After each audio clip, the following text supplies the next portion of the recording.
সারাদিন ঘরের হাজারটা কাজ সামলে নিজের সব ইচ্ছা বিসর্জন দিয়ে আপনি যখন দিন শেষে একটু ভালোবাসার অপেক্ষায় থাকেন আর ঠিক তখনই যদি দেখেন মানুষটা আপনাকে পাত্তাই দিচ্ছে না, তখন মনের ভেতরটা কেমন হু হু করে ওঠে, তাই না?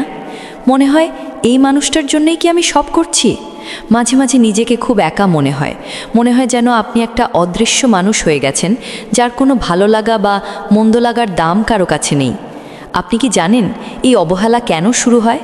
কেন এক সময়ের কাছের মানুষটা আজ এত দূরে সরে গেছে?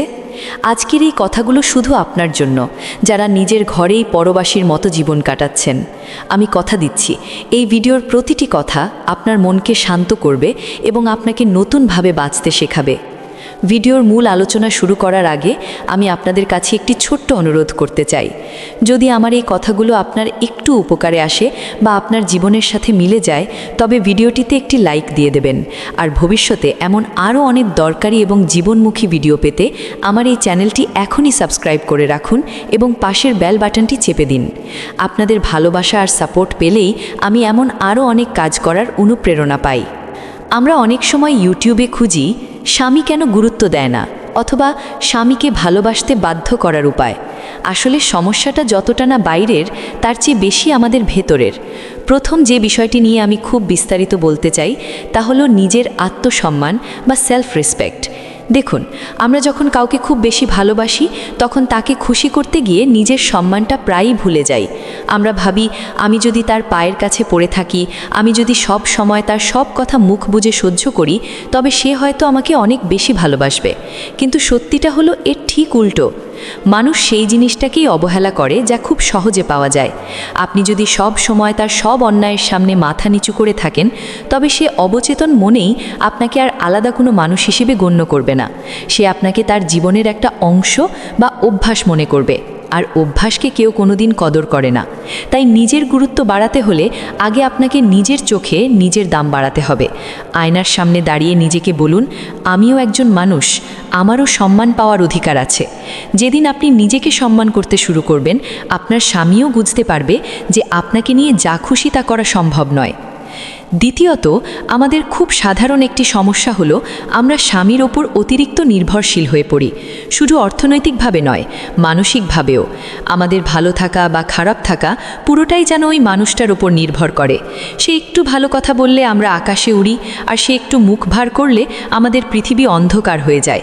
এই যে আপনার রিমোট কন্ট্রোলটা অন্য একজনের হাতে দিয়ে রেখেছেন, এটা বন্ধ করতে হবে। কেন আপনার খুশি থাকার জন্য অন্য কারো অনুমতির দরকার হবে?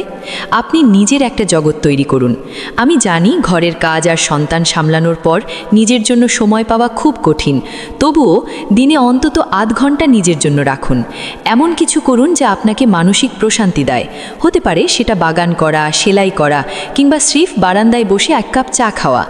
আপনি যখন নিজের মধ্যে খুশি থাকতে শিখবেন, তখন আপনি আর সারাদিন স্বামীর মনোযোগ পাওয়ার জন্য চাতক পাখির মতো বসে থাকবেন না।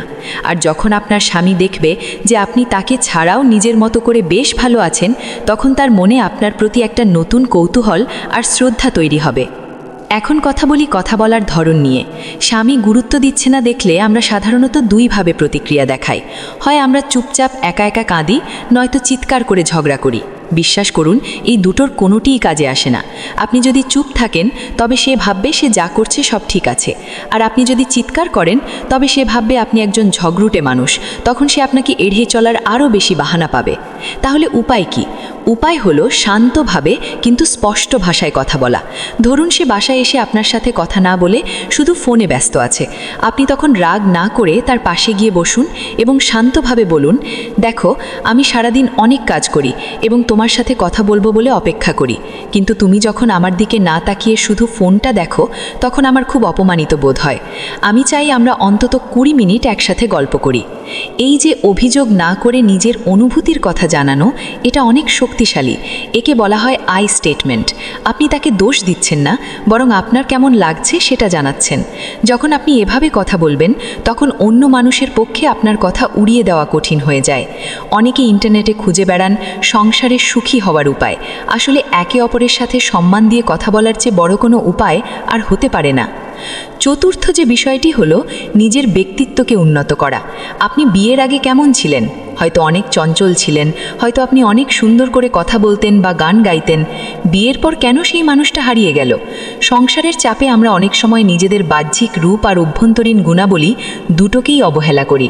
সবসময় আলুথালু হয়ে থাকা কিংবা বিষণ্ণ মুখে বসে থাকা, এগুলো কোনো মানুষের কাছে আকর্ষণীয় মনে হয় না। নিজের যত্ন নিন, শুধু স্বামীকে দেখানোর জন্য নয়, বরং নিজের ভালো থাকার জন্য। পরিষ্কার পরিচ্ছন্ন থাকুন, নিজের পছন্দের পোশাক পরুন। যখন আপনি নিজেকে সুন্দর করে গুছিয়ে রাখবেন, তখন আপনার আত্মবিশ্বাস বেড়ে যাবে। আর একজন আত্মবিশ্বাসী নারীকে সবাই সম্মান করতে বাধ্য। আপনি যখন নিজের জীবন নিয়ে ব্যস্ত হয়ে পড়বেন, নিজের কোনো একটা লক্ষ্য বা স্বপ্ন পূরণ করার জন্য কাজ করবেন, তখন দেখবেন আপনার স্বামী আপনাকে নতুন চোখে দেখতে শুরু করেছে। সে তখন বুঝবে যে আপনি কেবল রান্নাঘরের কোনো মানুষ নন, আপনার ভেতরে অনেক প্রতিভা আছে। আরেকটি গুরুত্বপূর্ণ দিক হলো সীমা নির্ধারণ করা বা বাউন্ডারি সেট করা। অনেক স্ত্রী ভাবেন স্বামীর সব কথা মেনে নেওয়াই হলো আদর্শ স্ত্রীর লক্ষণ। কিন্তু স্বামী যদি আপনাকে গালি দেয়, গায়ে হাত তোলে কিংবা আপনার মা বাবাকে নিয়ে অপমানজনক কথা বলে, তবে সেটা মেনে নেওয়া মহত্ব নয়, বরং অপরাধ। আপনি যদি শুরুতেই এই সীমাগুলো টেনে না দেন, তবে সে ভাববে আপনাকে যে কোনোভাবে আঘাত করা যায়। আপনাকে শক্ত হতে শিখতে হবে। যখন সে সীমা ছাড়িয়ে যাবে, তখন তাকে বুঝিয়ে দিতে হবে যে এটি কোনোভাবেই গ্রহণযোগ্য নয়। রাগারাগি বা ভাঙচুর না করে নিজের অবস্থান পরিষ্কার করুন। তাকে জানিয়ে দিন, তুমি আমার উপর রাগ করতে পারো, কিন্তু আমাকে অপমান করার অধিকার তোমার নেই। নিজের আত্মসম্মান বিসর্জন দিয়ে কোনো সম্পর্ক টিকিয়ে রাখা যায় না, আর রাখলেও তাতে শান্তি থাকে না। সবশেষে একটা কথা আমি আমার সব বোনদের বলতে চাই, জীবনটা অনেক ছোট। এই মূল্যবান জীবনটা কেবল অন্যের অবহেলা নিয়ে মন খারাপ করে কাটানোর জন্য নয়। আপনার স্বামী আপনাকে কতটা গুরুত্ব দিচ্ছে, তার উপর আপনার জীবনের সার্থকতা নির্ভর করে না। আপনি যখন নিজের চোখে মূল্যবান হয়ে উঠবেন, যখন আপনি নিজের স্বপ্ন আর কাজ নিয়ে ব্যস্ত থাকবেন, তখন আপনার আশেপাশের সবাই আপনাকে গুরুত্ব দিতে শুরু করবে। ভালোবাসা জোড়াজোড়ি করে পাওয়া যায় না, এটা আদায় করে নিতে হয় নিজের ব্যক্তিত্ব দিয়ে। মনে রাখবেন, কোনো মানুষই নিখুঁত নয়, কিন্তু আমরা চাইলে আমাদের দৃষ্টিভঙ্গি বদলে নিজেদের জীবনটাকে অনেক বেশি সুন্দর করতে পারি। নিজের উপর বিশ্বাস হারাবেন না, ধৈর্য ধরুন এবং বুদ্ধিমত্তার সাথে আপনার সংসার আর সম্পর্ক পরিচালনা করুন। ইনশাআল্লাহ আপনার জীবনেও বসন্ত আসবে, আপনার সংসারও ভালোবাসায় ভরে উঠবে। আপনারা যারা এতক্ষণ ধরে আমার কথাগুলো শুনলেন, আপনাদের অসংখ্য ধন্যবাদ। আমার এই ক্ষুদ্র চেষ্টা যদি আপনাদের জীবনে সামান্যতম ইতিবাচক পরিবর্তন আনতে পারে, তবেই আমার পরিশ্রম সার্থক হবে। আপনাদের এই ভিডিওটি কেমন লাগলো এবং আপনাদের জীবনে এমন কোনো অভিজ্ঞতা আছে কিনা তা আমাদের কমেন্টে অবশ্যই জানান। আমি আপনাদের প্রতিটি কমেন্ট নিজে পড়ি এবং উত্তর দেওয়ার চেষ্টা করি। ভিডিওটি ভালো লাগলে লাইক দিতে ভুলবেন না এবং আপনাদের পরিচিত মানুষদের সাথে এটি শেয়ার করুন। এমন আরও অনেক ভিডিও নিয়মিত পেতে এখনই সাবস্ক্রাইব করে রাখুন আমাদের এই প্রিয় চ্যানেল। সব সময় আপনার পাশে থাকার এবং আপনার জীবনকে সহজ করার লক্ষ্যেই আমরা কাজ করি। সবাই অনেক ভালো থাকুন, নিজের খেয়াল রাখুন এবং নিজের সম্মানকে সব সময় সবার আগে রাখুন। আজ এ পর্যন্তই। আল্লাহ হাফেজ।